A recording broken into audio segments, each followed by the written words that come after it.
June 1938. Paris, France. The world is holding its breath. While newspapers warn of Nazi troops massing on borders, the greatest football tournament on earth is about to begin. But this is no ordinary World Cup. This is a dress rehearsal for war.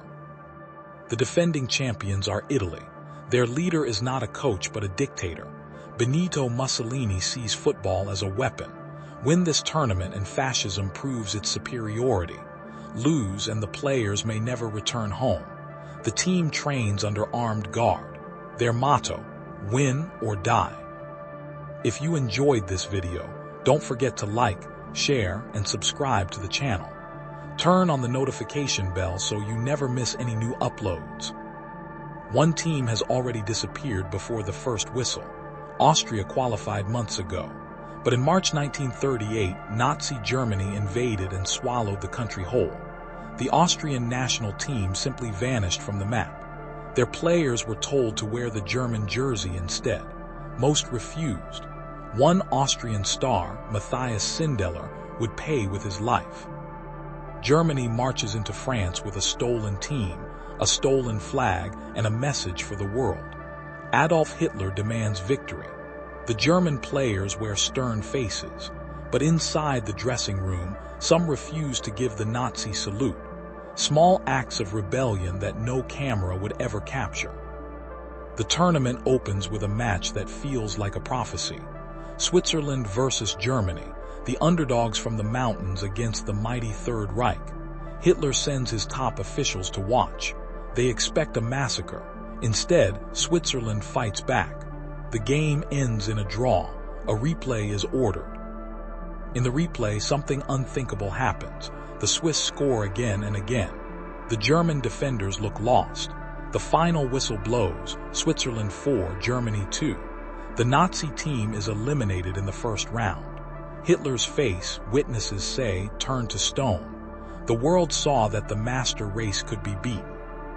But the political games are only beginning. Italy faces France in the quarterfinals. Mussolini's players walk onto the field knowing that defeat means disgrace. The French crowd boos them. The Italian captain, Giuseppe Meazza, one of the greatest players ever, leads his team through the storm. They win. They keep winning. Meanwhile, across Europe, Jewish families are listening to radios in hiding. Many of the players on the field will soon flee for their lives. Some will never see another World Cup.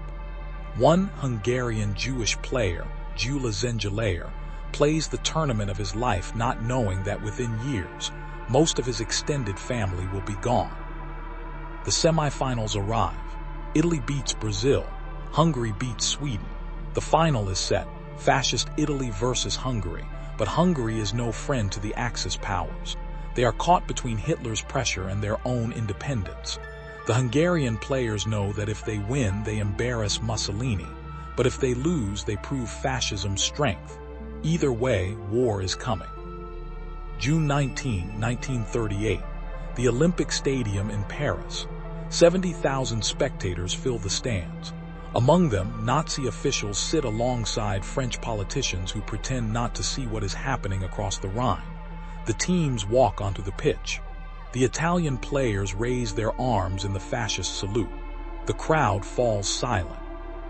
From the first whistle, Italy attacks with terrifying speed. Their football is not beautiful. It is brutal, efficient, and mechanical, just like Mussolini's vision of society. Within minutes, they score. Then again. Hungary fights back. 2 quick goals. The crowd dares to hope. But Italy does not break. They push harder. Another goal, and another. The Hungarian goalkeeper watches balls fly past him like artillery shells. By halftime, Italy leads 3-1. The second half brings more pain. Italy scores again. Hungary pulls one back, but it is not enough. Final whistle. Italy wins 4-2. They are world champions for the second time in a row. Mussolini receives a telegram. Italy conquers the world. The players celebrate, but their faces show something strange. Relief, not joy. They know what comes next. In the Hungarian dressing room, Captain György Szepesi tells his teammates, "We lost a match, but they will lose a war." He is right. Within 12 months, Germany invades Poland. World War II begins. The 1942 and 1946 World Cups are canceled. 7 years without football. Many players from that 1938 tournament will die in the war. Some in battle, some in concentration camps. The Austrian star Matthias Sindelar, who refused to play for Hitler's team, is found dead in his Vienna apartment in January 1939. Official cause: carbon monoxide poisoning. No one believes it. The Italian players who won the World Cup return home to a country marching toward destruction. Most survive the war, but their trophy is tarnished. Historians would later call Italy's 1934 and 1938 victories the dictator's championships. The players were tools of propaganda, whether they wanted to be or not.